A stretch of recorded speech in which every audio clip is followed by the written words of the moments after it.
RNE Audio. Solo tienes que escuchar.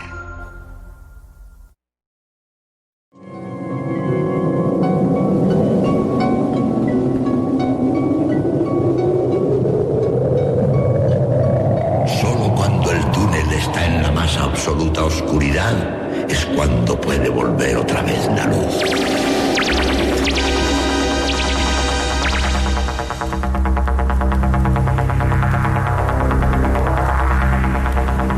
Estás entrando en el espacio en blanco. Una puerta a nuevas dimensiones de la existencia. Una nueva perspectiva sobre la realidad. Espacio en blanco. Radio Nacional de España. Espacio en Blanco. Con Miguel Blanco.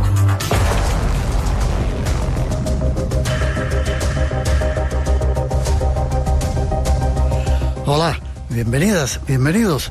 Es la 1:06, 12:06 en las Islas Canarias y con los calores del verano español comenzamos. Es tiempo de misterios aquí en Radio Nacional. Algo que ya hacemos en directo desde el estudio 101 de la Casa de la Radio, como siempre, con los saludos de todo el equipo que esta noche se encarga de realizar el programa. En la parte técnica, David García, Maru Arranz y Juan Cerezo, Natalia Sotillos en la realización y coordinación, y Juan Gómez y Luis Miguel Domínguez en la redacción. Y en su nombre, este que os habla, os da la más cordial bienvenida y la gratitud por estar ahí llenando junto a nosotros este espacio en blanco.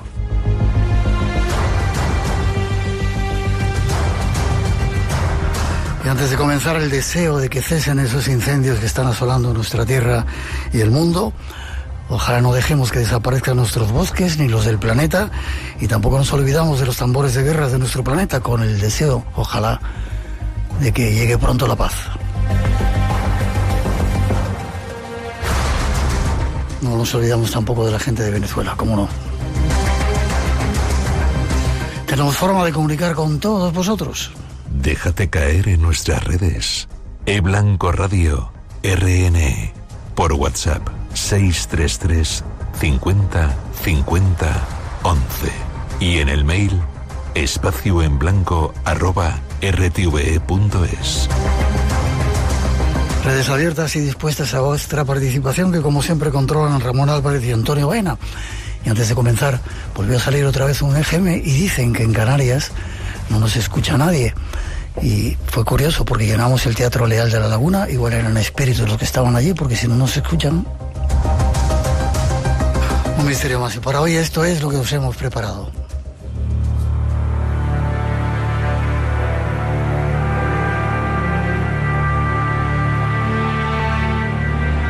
Volvemos una vez más a visitar un universo tenebroso, oscuro, lleno de terrores. Un espacio en el que se dan todo tipo de fenómenos parapsicológicos. Incluso posesiones de personas y de lugares.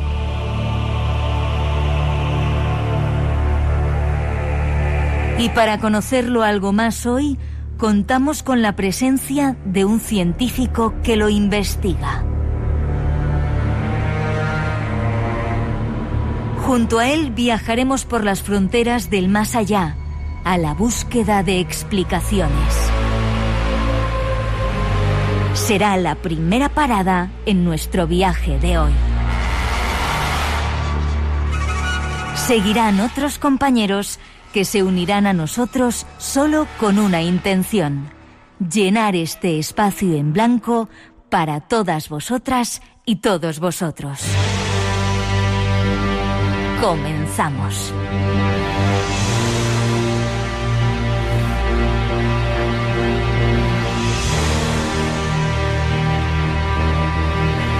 Eso, y una dama legendaria, Lady Nazca, es lo que os hemos preparado para hoy.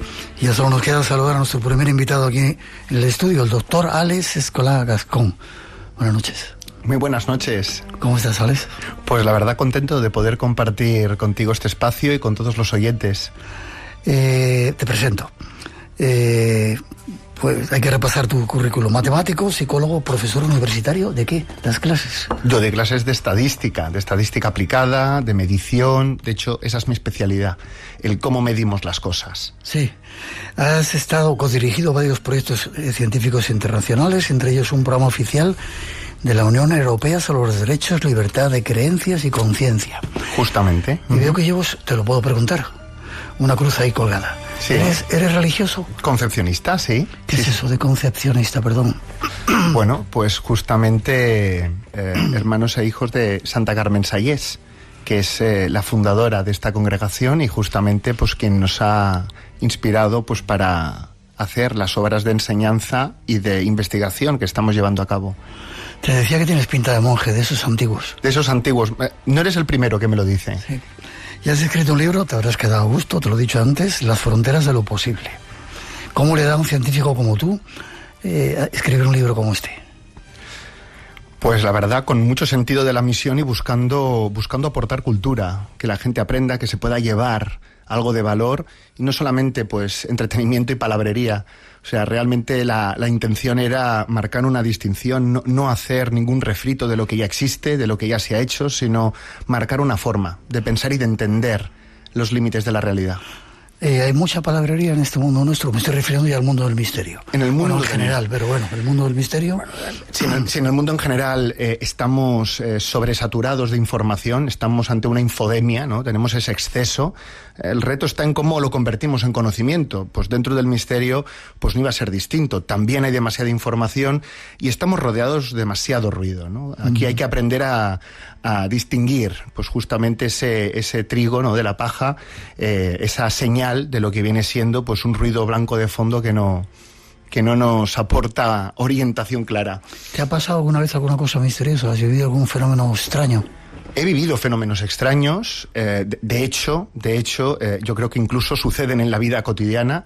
Es aquello de en el momento menos pensado te encuentras con alguien a quien hacía mucho tiempo que no veías y ese alguien te aporta un sentido que en ese momento a través de la razón no puedes, no logras entender ni lo podrías predecir, pero ese encuentro lo cambia todo y se inicia, ¿no? Pues algo nuevo, y ese algo nuevo te permite crecer y te permite, pues oye, pues seguir aprendiendo. O sea que en la propia cotidianidad ya tenemos, ¿no? Muchos desafíos y muchos límites, ¿no? Y algo más misterioso de ver un fantasma, yo qué sé. Luego entraremos en posesiones y me has contado, pero esas visiones que de repente cuentan que tienen algunas personas. Yo visiones como tal no he tenido, como persona no. Vamos, yo no sé si por gracia o desgracia, porque conozco personas que las han tenido y lo han pasado muy mal, y conozco otras que han tenido también esas visiones y han sido motivo de felicidad. Entonces no sabría decirte si es una suerte o no. Pero aunque no lo haya vivido directamente, sí que he tenido personas a mi alrededor que han pasado por situaciones realmente insólitas. Este es nuestro invitado, con él nos vamos a meter en el mundo de lo misterioso desde un punto de vista de la ciencia y lo vamos a comenzar ya tras esa introducción. El científico de las 609 posesiones demoníacas nos adentra en el mundo de la parapsicología y lo inexplicable. Alex Escolá Gascón es el científico sin miedo al gran umbral. Ya nos espera en nuestro estudio para viajar hacia las fronteras de lo posible. ¿Te ha gustado? Menuda introducción. Yo casi que te diría que al inicio he hecho un poquito de trampas, ¿no? Me has preguntado si he vivido algo misterioso. Desde 609 posesiones, casi nada. Después de esta introducción, es que el haber dicho que no, me delata, O sea, algo tiene que haber habido ahí. Bueno, lo vamos a estudiar poco a poco. ¿Qué es el gran umbral para ti? El gran umbral es el abismo de lo que es lo desconocido. De lo que no podemos conceptualizar, medir, lo que no podemos tocar. podemos mirar hacia abajo, nos podemos sentir, digamos, deseosos, ¿no? De tirarnos o de abrazarlo, pero es algo que nos lleva al menos a parar y hacernos preguntas de dónde venimos y qué es lo que hay en ese abismo. ¿Tu interés por todos estos temas es desde el punto de vista científico, que ahora vamos a tocarlo, o desde el punto de vista religioso, que veo que está muy cercano a ti, muy impregnado en ti? Bueno, fe y ciencia no tienen que ser competidoras, sino colaboradoras. Tienen que dialogar, o sea, hay puntos de encuentro que son innegables, porque básicamente, mira, la ciencia no puede ser nada ajena a lo humano. Y si en lo humano también está la fe, está la búsqueda de creencia, pues científicamente hay que escuchar qué hay en esas creencias, qué impacto tienen, cómo funcionan, qué nos permiten hacer, porque a veces son motivo de bien o a veces, ¿no?, también son motivo de mal. Y discernir en ello no es algo que el científico tenga que sacudirse y desentenderse, sino todo lo contrario.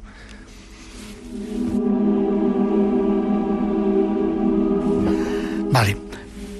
Te decía a micrófono cerrado, y es un poco el planteamiento de esta primera parte, que afortunadamente la ciencia ya está empezando a estudiar esta serie de fenómenos de los cuales nosotros hablamos hace mucho tiempo. ¿Por qué? Y qué bien que lo hagan, porque los científicos no pueden negar a priori una cosa. No, eso no es verdad, o eso no existe, o eso es mentira, o estáis locos. Bueno, vamos a ver, hay ciencia de lo conocido, hay ciencia de lo que todo el mundo hace ciencia. Nos dedicamos a optimizar procesos. Las empresas, de hecho, pagan mucho dinero para que un analista de datos te optimice cosas o un informático te automatice. Sí, trabajar sobre lo que ya se sabe es algo que me atrevería a decir, es tranquilizador. Es tranquilizador, puedes predecirlo, podemos conocer incluso ya el peor de los escenarios.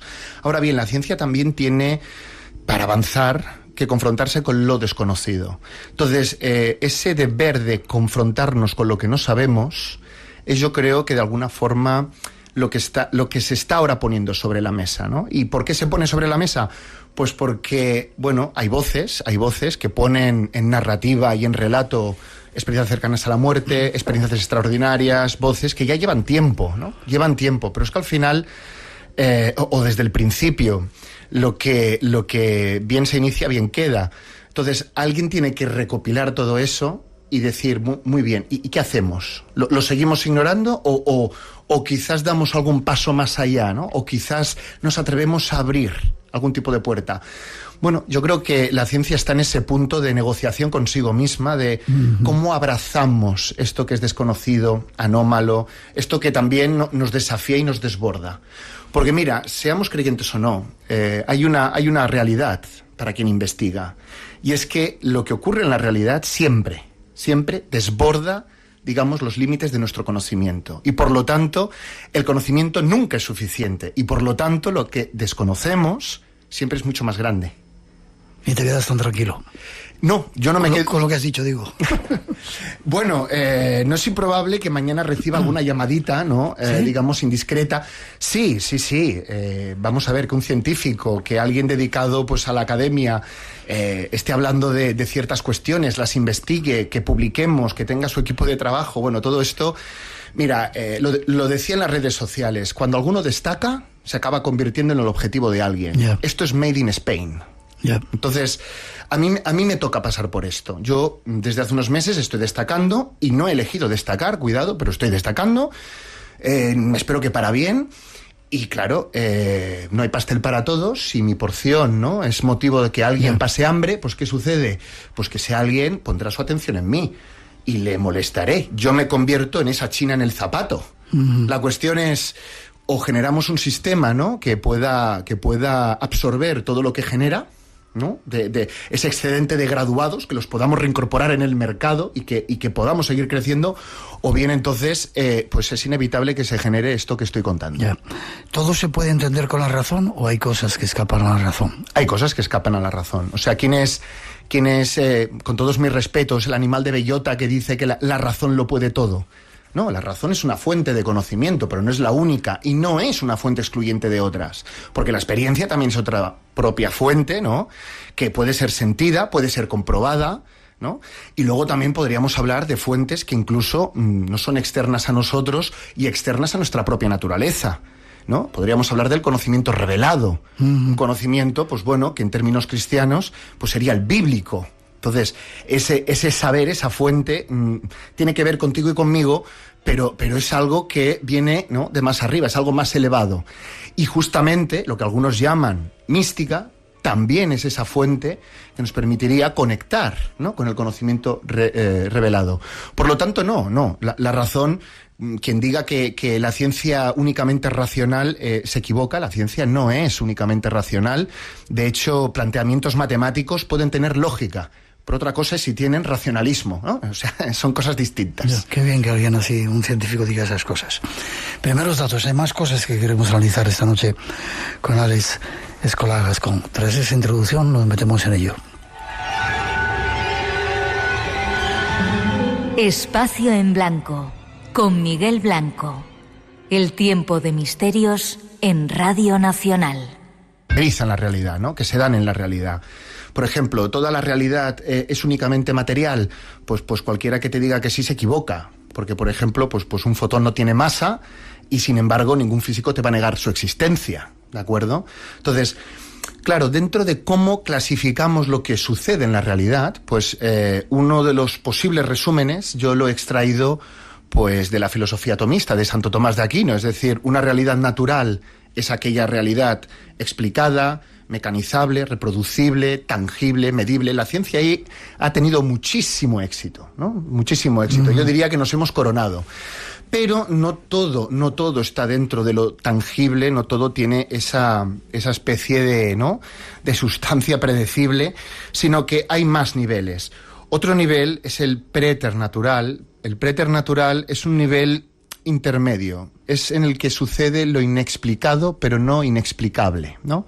Inexplicado porque no lo entendemos, inexplicado porque nos desborda lo que por la propia naturaleza sabemos y hemos podido predecir, es inexplicado porque en algunos puntos parece contradictorio, pero la condición que se da es que lo preternatural no viola directamente las leyes de la naturaleza, no entra, digamos, en esa disputa opuesta, ¿no?, con lo que hay en la naturalidad. Bueno, ¿se puede descifrar en lo preternatural? Sí, se puede descifrar en lo inexplicado. ¿Cómo se descifra? Explicando o tratando al menos de aportar comprensiones. ¿Ese es el último nivel? ¿Esa es la última frontera? No, tenemos fronteras más elevadas y de hecho tenemos las fronteras inconmensurables, ¿no? Tenemos las fronteras que pertenecen a otro mundo, no a este. Si bien lo preternatural es de este mundo, aunque no lo entendamos, aunque no sepamos por dónde va, lo sobrenatural sería aquello que para acceder a este dominio se requiere algo más que razón, se requiere algo más que método científico, se requiere algo más que la comprobación, ¿no?, de la experiencia, ¿no? Santo Tomás, meter el dedo en la llaga. Bueno, ahí estaríamos en lo natural y en lo preternatural, en todo caso. Lo sobrenatural estaría refiriéndose a lo inexplicable. Y cuando algo se asume como inexplicable es que está fuera de nuestro entendimiento y está fuera del entendimiento, digamos, intelectual e incluso científico. Y la pregunta es, ¿y qué hacemos con eso? ¿Lo negamos? ¿Qué hacemos con eso? La ciencia lo ha negado durante mucho tiempo. La ciencia, bueno, no lo ha negado la ciencia, lo han negado los científicos. Vale, perdón. ¿No? Es decir, yo haría este matiz porque la ciencia como tal, como conocimiento, afirma o niega en base a un consenso, ¿no?, de personas que dicen, pues esto sí, pues esto no, y en base a qué criterios. Tú cambias esos criterios y el no se puede transformar en un sí. Esa negación puede acabar, ¿no? De hecho, en los tiempos de la Inquisición, lo que era científico o no estaba en manos de tribunales eclesiásticos. Y eran ellos los que decidían, pues esto sí tiene valor científico, esto no. Y determinadas malas decisiones pues llevaron pues justamente al arresto domiciliario de Galileo, entre muchos otros. La cuestión viene siendo, bueno, ¿cómo nos gestionamos ahí? ¿Cómo hacemos para no caer en esas malas decisiones y acabar negando la mayor?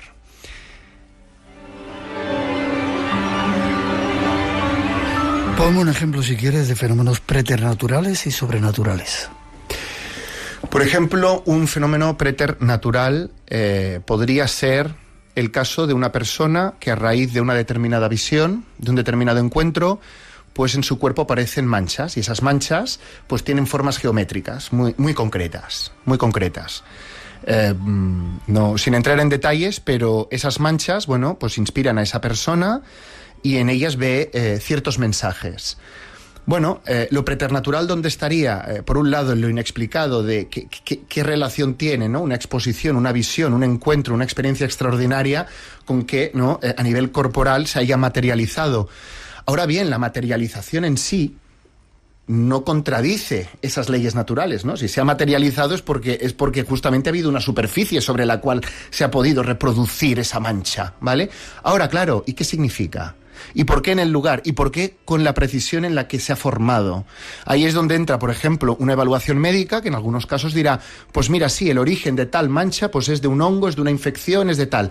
Pero en otras ocasiones no. Entonces, lo preternatural tiene esa parte de inexplicado, pero potencialmente explicable, ¿de acuerdo? Porque no perdemos de vista el sustrato de la naturaleza, pero al mismo tiempo la desafía, al mismo tiempo nos lleva a pensar, muy bien, ¿y qué conexión hay, ¿no? Entre esa mancha, por ejemplo, y la visión que nos cuenta esa persona. Y ahí es donde muchos antropólogos hacen estudios, ¿no? Sobre el valor simbólico, sobre el poder de los símbolos y las conexiones que tienen. ¿Y qué te diría un psicólogo? Pues que básicamente, ¿no? La somatización, o sea, el llevar al cuerpo algo, bueno, es hacer alguna transformación de algo afectivo, de algo emocional, de algo que no tiene un origen físico, pero sí mental, y eso de alguna forma se acaba traduciendo, pues en el ejemplo que he dado, en una mancha. Tuvimos un caso así que debimos investigar. Se veía que lo tenías muy cerquita. ¿Y lo sobrenatural? ¿Algún ejemplo? ¿Una aparición mariana o no sé? Una aparición mariana podría ser considerada sobrenatural en el sentido de que no necesita el sustrato de la naturaleza para revelarse, ¿de acuerdo? Necesita algo material en concreto, necesita, por ejemplo, pues yo no digo que la Virgen no pueda, ¿no? Expresarse sobre una piedra, que no pueda generar rostros, por ejemplo, pero las apariciones, pues como pues las de Fátima, Lourdes, son apariciones que ocurrieron y incluso dentro de para quienes sean más escépticos, ¿no? Ocurrieron en el mundo interno, en la realidad interna de quien pudo conectar con ello, ¿no? Ahora bien, ¿depende de la naturalidad? ¿De nuestra naturaleza? No. ¿Depende justamente de algo que contradiga la naturaleza? Pues tampoco lo tenemos muy claro, pero parece que ahí se dan varias violaciones, ¿no? De las leyes físicas. Entonces, claro, cuando algo se viola en ciencia, ¿no? ¿Qué se hace? ¿Qué decimos? ¿No? Es un imposible. Ya. Te pondré el ejemplo. Bueno, primero, la realidad es más amplia de lo que nosotros somos capaces de captar con nuestro cerebro. ¿Existen otras dimensiones, otras realidades? Vamos a ver, nuestro cerebro, no digo que sea ni imperfecto ni perfecto, hace lo que puede, ¿vale? Nuestro cerebro capta de la información que hay a nuestro alrededor y en toda la realidad, ¿qué capta? ¿Un 10, un 15%? No capta más, eso es lo que nos dice la estadística.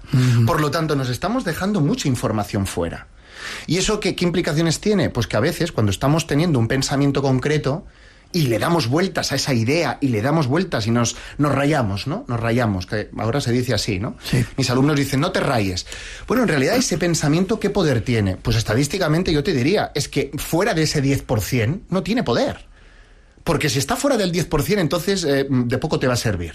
O está en lo desconocido y buena suerte en la vida, o bien entonces no podrás tomar ninguna decisión útil a través de él. Ahora bien, eso también nos plantea entonces cuáles son los límites de la información. Ya.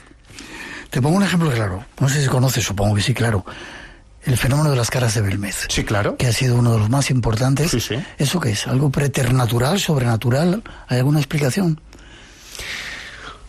Bueno, por lo que se ha investigado y que por desgracia científicamente, y esto hay que decirlo, informes científicos de las caras de Belmez, yo no conozco ninguno. Hay algunos, dicen. Hay alguno, pero desafortunadamente indexado y con las condiciones que tenemos a día de hoy, no. De lo que se ha hecho y con el rigor desde lo que se ha trabajado, que tampoco ha sido algo menor, parece ser que las hipótesis van más hacia lo preternatural, hacia la interacción anómala mente-materia, ¿no? Como si fuera justamente una reproducción de algún fenómeno psíquico que la mente de una persona, alguien de ese sistema, ¿no? tuvo que interactuar para que se produjeran esos rostros. Y además eran rostros cambiantes, eran rostros bastante dinámicos. Entonces, esto es un melón Gordo. Bastante gordo, pero ahí estaríamos dentro de la parapsicología y dentro de la psicoquinesia en todo caso. Ningún científico te dirá psicoquinesia como tal, te dirán interacción anómala mente-materia, es decir, pues justamente cómo nuestra mente genera efectos en la materia sin emplear ningún medio conocido ni avalado por la ciencia. 1:32, 12:32 las Islas Canarias. Seguimos, vamos a ir con posesiones y otros muchos más temas en este programa de hoy.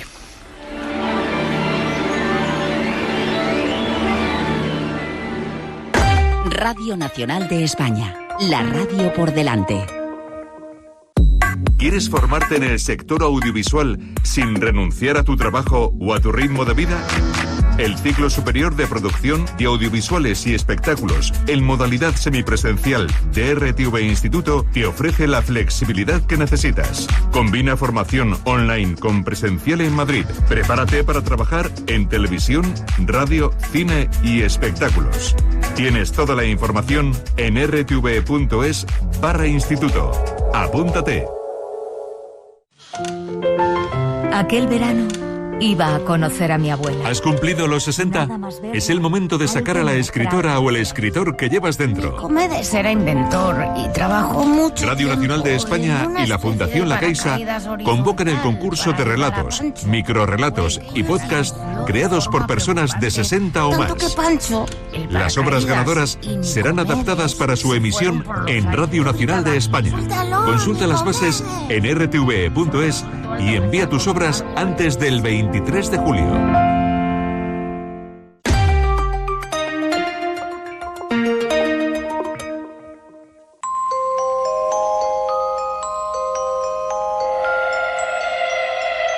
Nos preguntamos, ¿el mal existe?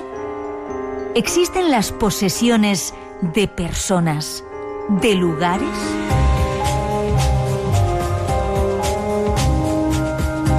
Escuchemos un avance de la película El exorcista del Papa.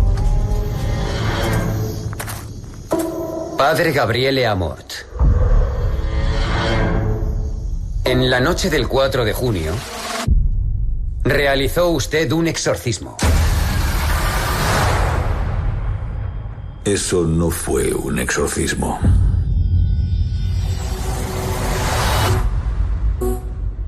La mayoría de los casos no requieren un exorcismo. El 98% de los que se le asignan son por recomendación de médicos y psiquiatras. El otro 2%, yo lo llamo el mal. Tenemos más preguntas para usted, Padre Amort. Si tiene un problema conmigo, hable con mi jefe, el Papa. Hay un caso en España que requiere de tu atención. Tráeme al cura. Estoy aquí para ayudar, Julia. Ese no es mi cura.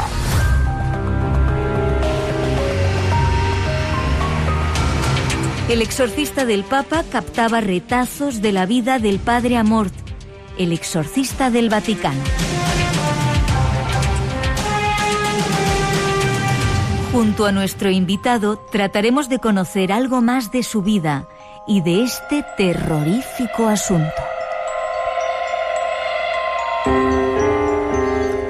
¿El mal existe? El mal existe. ¿El diablo, el demonio o qué sería el mal? Para quienes tenemos fe, el demonio existe. Sí. Bueno, para quienes tenemos fe, sí, al menos. Es decir, el demonio, la personificación del mal, sí existe. El otro día estuvo el doctor Gaona con nosotros, a quien conoces, y nos contó algunas cosas también acerca del Padre Amort. ¿Lo conociste? Le conocí, le entrevistamos hace bastantes años en la Universidad Ramon Llull, y justamente, bueno, es alguien que siempre tenía experiencias espectaculares que contar, sí. Vale, yo no sé por dónde empezar contigo. El exorcista de los 609, ¿has visto muchos exorcismos? Bastantes. Se supone que no debería hablar mucho de ello, pero... Habla. Aquí tienes que hablar. No nos escucha nadie, ¿sabes? Desde México te están escuchando, desde una gasolinera en medio de la España despoblada, Zaragoza y Teruel, buen programa. Interesante, déjame que lea. Interesante el tema de hoy. Felicidades. Fe y ciencia tienen que colaborar. Saludos desde Finlandia, desde Cucuyaga en Bilbao, desde un montón de lugares en Latinoamérica. Te están escuchando, pero no escucha nadie. O sea, no te preocupes. Dime. Está bien, luego esto se lo comentamos a mis superiores. Básicamente... Seguramente escuchan hasta el programa ellos también, ya verás. Dime. No, debo decir que hasta ahora no he sido maltratado. La cuestión, sí, he estado en exorcismos, he estado pues en calidad de observador, registrando datos. Yo no ejerzo exorcismos, ni muchísimo menos. ¿Podrías? No. Vale. Bueno, a ver, podría. Es que esa pregunta, digamos que no. Vale, sigue. ¿Has estado apuntando lo que pasaba y analizando o qué? Bueno, sí, observando, dejando que esa realidad se muestre y a partir de ahí hacernos preguntas para, sobre todo, pensar cómo ayudar a esas personas. En el mundo de las posesiones yo distingo dos grandes tipos. Digo yo, pero en realidad esto han sido varios antropólogos, ¿no?, que han creado esa diferenciación. Las posesiones periféricas, que son aquellas que generan sufrimiento, son motivo de sufrimiento y por lo tanto cuando llegan y te piden ayuda es porque o bien la situación es muy tétrica o bien están detectando señales, ¿no?, en el presunto poseído que no funcionan, ¿no?, en su vida, cosas que antes no hacía. Sería, digamos, un arranque, un inicio insidioso de la posesión. Es decir, muy paulatino, sutil, o bien es porque, como digo, el pifostio ya está armado. Pero aquí la cuestión es que hay una víctima que pide ayuda, y hay una víctima que esencialmente lo que padece es la pérdida de tres cosas muy valiosas para el ser humano. La identidad, a ti te quitan el ser, quién eres tú, y te han quitado tu mayor tesoro.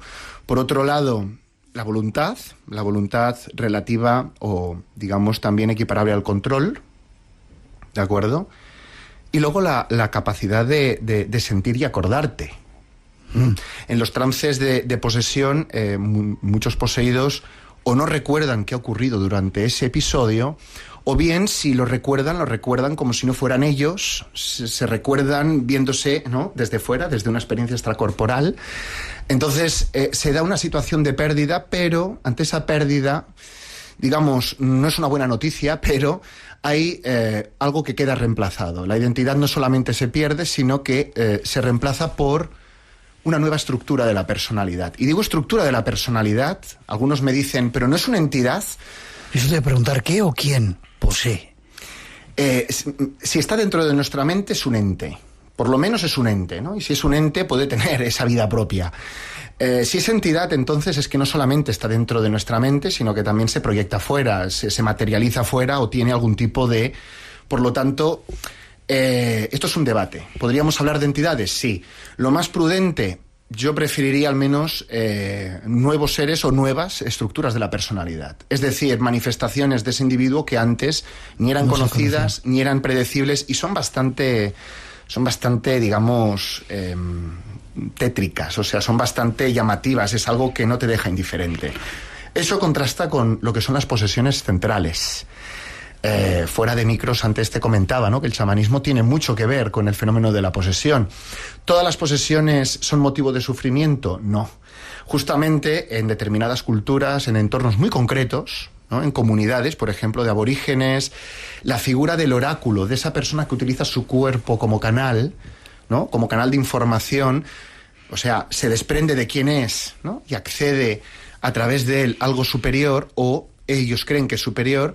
Bueno, ahí no hay víctima como tal. Ahí lo que hay es alguien que está siendo iluminado. Hay pues esa figura que acompaña, que guía, que estructura la vida comunitaria. Entonces, tenemos que distinguirlo claramente, porque lo que hay en Occidente, lo que nosotros hemos investigado, son esas posesiones periféricas, esas posesiones donde hay el sufrimiento, donde hay además, lo que todas tienen en común es la autodestrucción. Es decir, ¿no?, si tú dejas al poseído que la cosa continúe, no intervienes, ¿no?, a ver cómo crece, a ver cómo se desarrolla.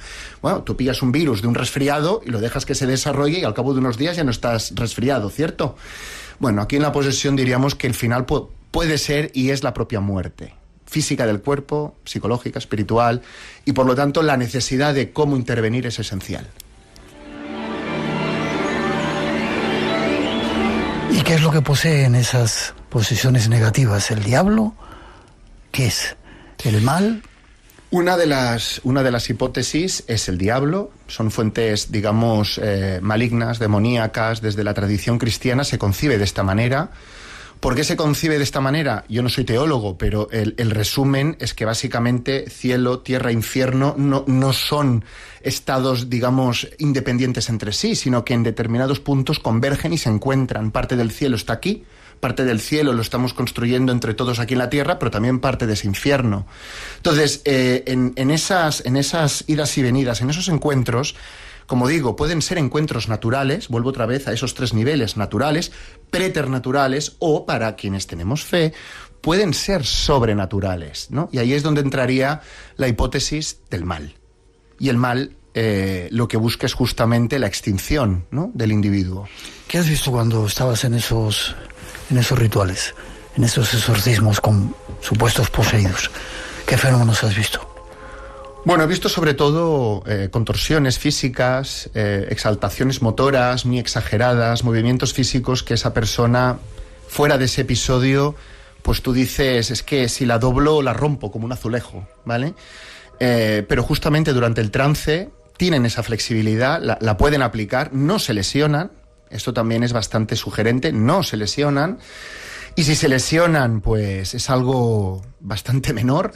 Entonces, ahí ya tenemos médicamente varias cuestiones que nos desafían. Ahora mismo, pues ya te digo, tú me pones a hacer un pino puente y yo me rompo. Pero si en ese estado de trance yo te hago el pino puente y no solamente no me rompo, sino que además no me lesiono, ¿qué está ocurriendo en mi cuerpo para que se dé ese estado? Algunos hablan de estados alterados de la consciencia completamente extremos, radicales. Justamente más cerca, ¿no?, de la ciencia ficción que no de la ciencia que se supone que tenemos que averiguar. Entonces, esas convulsiones son realmente llamativas, pero también son o están acompañadas de verbalizaciones, te cuentan intimidades que a veces son desconocidas, ¿verdad? Bastantes veces son desconocidas. A mí me han llegado a decir cuestiones íntimas de mí que no eran malas como tal, pero que, bueno, mi sentido del pudor social me lleva, pues, a percibir vergüenza y dices, ¿y tú cómo sabes esto?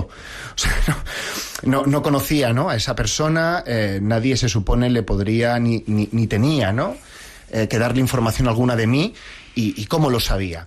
En otras ocasiones no. En otras ocasiones, por ejemplo, el poseído ha acertado lo que el sacerdote llevaba, ¿no?, en uno de sus bolsillos, y acertaba diciendo, llevas un rosario, ¿no? Había escuchado un sonido metálico. Entonces, bueno, sí, se pueden dar transmisiones sutiles de información, de sonidos, que le llevan, ¿no?, al poseído a deducir cosas. Bueno, nuestro cerebro funciona así, pero también ocurre justamente confesiones que serían inconfesables. De hecho, uno de los casos que explico en el libro, el caso de Martina, que es un caso bastante trágico, Martina le llegó a decir a uno de los exorcistas, bueno, le llegó a revelar una situación de abuso. ¿Sí? De abuso que cometió el sacerdote hace muchísimos años, y no solamente le nombró el abuso como algo genérico, o sea, no fue como una especie de, te digo que abusas porque mira, no sé, como aquel que tiene una prima en Murcia. No. Le concretó el internado, que a día de hoy ya no existe, el lugar, los espacios, e incluso le llegó a decir el nombre de una de las víctimas. Bueno, Martina, con 18 años, no coincidió en espacio-tiempo, digamos, cuando ocurrieron estos abusos, en ese lugar. No tenía tampoco acceso, no conocía a nadie, ¿no?, de ese sitio. Además, como he dicho, se cerró hace bastantes décadas, y la cuestión aquí viene siendo, ¿cómo es posible que una persona de 18 años, que además está inscrita para estudiar enfermería, ¿no?, que tiene su bachillerato, que tiene su digamos, su lucidez, cómo es posible que manifieste esta, ¿no?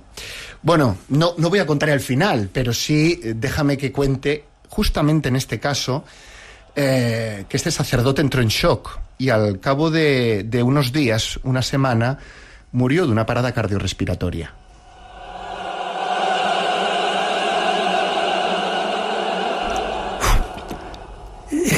Tengo que decirte que seas breve, si puedes. Estaría contigo 3 programas. ¿Has visto alguna vez aportes? Nos contaba el otro día el doctor Gama y el padre Amort.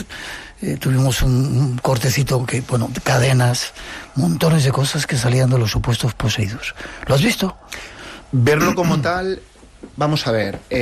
Nos consta por los registros de exorcistas que los poseídos han vomitado, han extraído de sus adentros pues objetos metálicos, y objetos metálicos, algunos con formas reconocibles, otros no.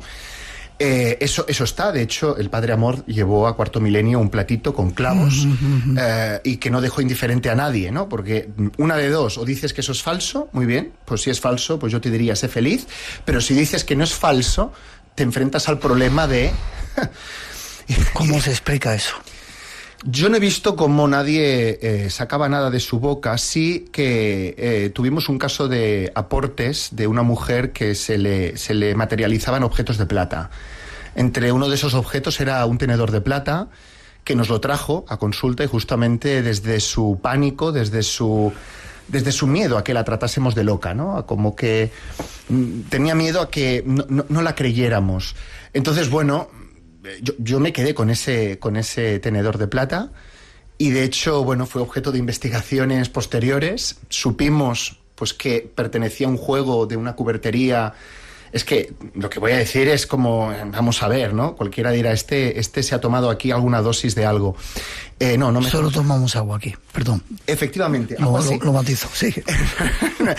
Pero era un cubierto de un juego justamente de una vajilla de un buque de la Armada Americana de la Segunda Guerra Mundial. ¿Qué me dices? Sí, pero es que esa mujer no tenía relación alguna ni con la Armada Americana ni con la Segunda Guerra Mundial. Es decir, además... El escudo de la Armada estaba como fundido, ¿no? Y eso, pues claro, nos suscitó la hipótesis de, bueno, si esto no es verdad, si esto tiene algo de tongo, entonces seguramente sea un objeto robado. Pero claro, la pregunta sigue siendo, ¿y por qué esta mujer, cuando entró en trance, tuvo la crisis de posesión, perdió el conocimiento y al despertarse se encontró con ese tenedor de plata? Si realmente tomamos al pie de la letra lo que nos reportó esta persona, entonces nuestra obligación es seguir tirando del hilo hasta donde se pueda. ¿Cómo se explica eso? Tienes 30 segundos para darme una explicación.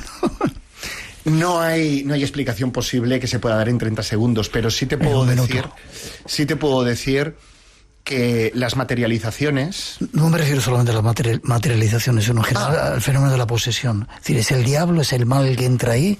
¿Qué es? Cuando esa gente ves que tiene una fuerza sobrehumana, que adivina pensamientos, que sabe hablar en otras lenguas... Mira, como estamos hablando de un tema que suele suscitar bastante miedo, citaría a los 3 cerditos, ¿vale? Y no es broma, no pretendo vacilar. Pero todas las personas somos vulnerables a distintos niveles, físico, psicológico y también espiritual.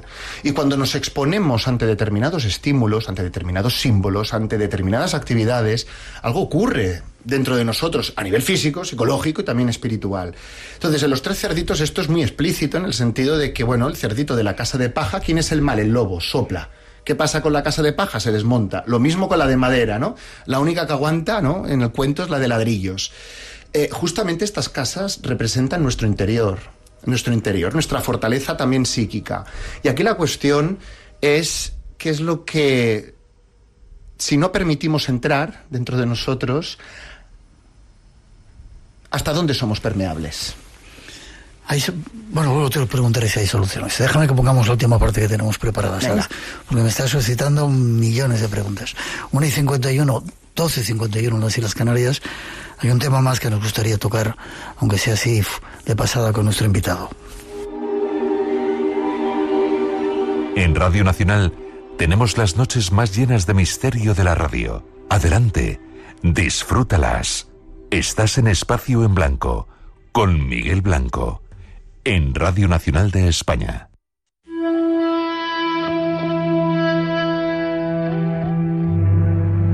Damos un paso más en las investigaciones de nuestro invitado y nos encontramos con el mundo de las posesiones en casas y lugares.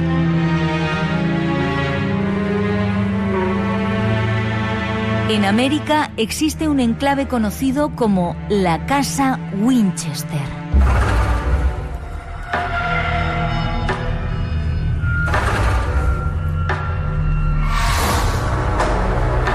Es una gigantesca estructura de 7 plantas sin razón aparente. Cada laberinto de pasillos es aún más confuso que el anterior. Está en permanente construcción.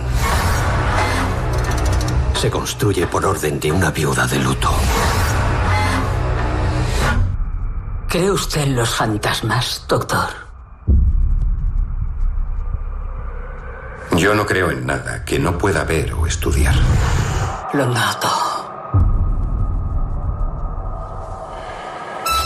En el aire, en las paredes, este espíritu tiene un poder que no habíamos visto nunca.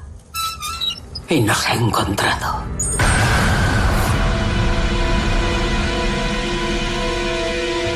A veces, el mal llena también espacios concretos. Dejemos que sea nuestro invitado quien nos lo explique.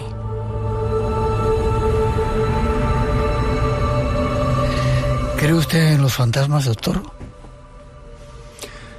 Creo en los fantasmas. Creo que hay gente que cree que existen los fantasmas. Te estoy preguntando a ti. ¿Me estás preguntando a mí? Sí. Bueno, entonces te diré que por una parte creo y por otra no. Es decir, no creo en el fantasma que lleva una sábana blanca, que lleva pues esa especie de cadena de metal y que hace ruidos por los pasillos. No creo en la figura mitológica del fantasma. Pero sabes de lo que hablamos. Ahora bien, si salimos más allá de eso, entonces mi creencia se vuelve más hacia el sí. Hay espíritus negativos que puedan llegar a un lugar y que puedan incluso poseer o maldecir una casa y que esa casa sea mala para los que están ahí, que incluso les haga daño. Bueno, de hecho, las posesiones de lugares se denominan infestaciones. Sí. Y eso está también descrito en la literatura de las posesiones. Hay posesiones de objetos, hay posesiones de personas y posesiones de lugares, ¿no? Y cuando estamos hablando de lugares hablamos de la infestación. Que es probablemente algo también de lo más enigmático. Si la propia posesión del individuo ya representa un desafío, lo que viene siendo de un lugar es algo que se nos escapa y mucho. Hay, por ejemplo, ciertas corrientes dentro de la literatura de la parapsicología mencionan teorías como la impregnación, teorías como... Bueno, habría que evaluar exactamente el comportamiento, ¿no?, de esos fantasmas. Por ejemplo, hay fantasmas que cuando se manifiestan, digamos, lo hacen de manera repetitiva, de manera monótona, no buscan comunicarse, no tienen intención interactiva con el ser humano. Bueno, pues a ese tipo de fantasmas los llamaríamos espectros, por ejemplo, ¿vale? Pero claro, eso es distinto al fantasma que sí que se aparece y que busca, ¿no?, entrar en contacto con el ser humano. ¿Qué busca con esa interacción? ¿Qué busca comunicarnos? ¿Qué busca, ¿no?, transmitir? Bueno, eso es lo que algunas personas, ¿no?, que se autoconsideran mediums, pues intentan descifrar. También habría un tercer tipo, de fantasma. Bueno, el fantasma que solamente se manifiesta en la mente del psíquico. Es decir, los fantasmas que se manifiestan en lugares, podríamos tratarlos de apariciones, ya sean con o sin intención, ya sean espectros o no. Pero los que se manifiestan únicamente en la mente del sensitivo, entonces eso merece una categoría particular, porque ahí sí que normalmente hay una voluntad, ¿no?, de comunicación, hay una búsqueda de quiero darte algún mensaje. Entonces, todo esto ¿cómo conecta con la posesión, la infestación de un lugar? Bueno, hay espíritus malignos. El mal tiene múltiples manifestaciones. ¿Sí? Sí, y de hecho el purgatorio, para quienes tenemos fe, nuevamente, no es algo menor. Entonces, el mal se manifiesta en la intención, ¿no?, en la intención que hay en el alma. ¿Y eso a qué nos podría conducir? Bueno, si los fantasmas se materializan o se expresan, entonces, ¿por qué no podría expresarse también ese mal? ¿Cómo se reinterpreta? Bueno, habrá quien pues utilice una tradición, otra. Realmente desde el cristianismo diríamos que ahí tiene que haber algo demoníaco. Tiene que haber algo demoníaco. Tenemos casi que hacer una paradita, te quedas un poquito después de las noticias. ¿Has vivido algún caso de casa infectada? ¿Lo has sentido, lo has vivido? Un minutito tenemos y luego seguimos. Mira, con esta entradilla que habéis hecho de, ¿no?, Sí. la casa Winchester, que siempre está en construcción, a mí me ha recordado mucho a la novela de Stephen King, de La mansión de Rose Red, que también siempre está en construcción, pero digamos, ahí hay un paralelismo.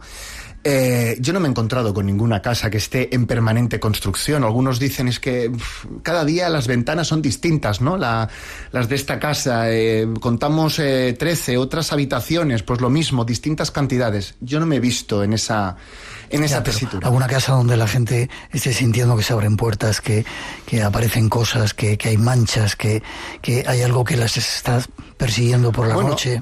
Justamente lugares en los que nadie quiere estar, lugares en los que nadie quiere permanecer ahí, ni tan siquiera de paseo, pues sí que conozco y desafortunadamente, pues bueno, suelen tener algún tipo de conexión con las experiencias humanas que han habido ahí dentro. Digo, dentro de ese habitáculo, de ese hogar. El sufrimiento se queda marcado en las paredes, en las casas, en la historia. ¿Cuánto sufrimiento es necesario para que las paredes de una casa no dejen nunca de hablar? Eso lo deberías de saber tú que eres científico, yo solamente hablo aquí. Yo como científico solo soy un pobre ignorante, que cada día intenta aprender un poco más y mejor. Vale, y te voy a pedir para luego consejos, ¿y hay explicaciones a todo esto? ¿Hay explicaciones? Sí las hay. De hecho, la investigación científica que se dirige a esto se denomina haunting, ¿no? Investigación de casas encantadas. Alguno dirá, pero esto será pseudociencia. Bueno, no entramos en etiquetas. Lo que sí que entramos es en que existen fenómenos y efectos psicológicos que nos confunden. De hecho, nuestro cerebro es un experto traicionero, ¿no?, en hacernos creer cosas que en realidad pues no están ahí fuera. Entonces, aquí la herramienta clave es el discernimiento. Vamos a hacer una pausa en este apasionante tema que tenemos esta noche. Llegan las noticias de las 2, la 1 en las Islas Canarias. Después de ellas seguimos un ratito más con el doctor Alex Escola Gascón, y ahí llega la dama de Nazca, que ya veréis otro tema súper increíble. Nos vayáis, que tenemos mucho que contaros. ¿Estás a gusto? Estoy muy a gusto, por supuesto. Estás disfrutando, ¿eh? Estoy disfrutando, sí, vale. sí. Nos vemos enseguida, no vayáis.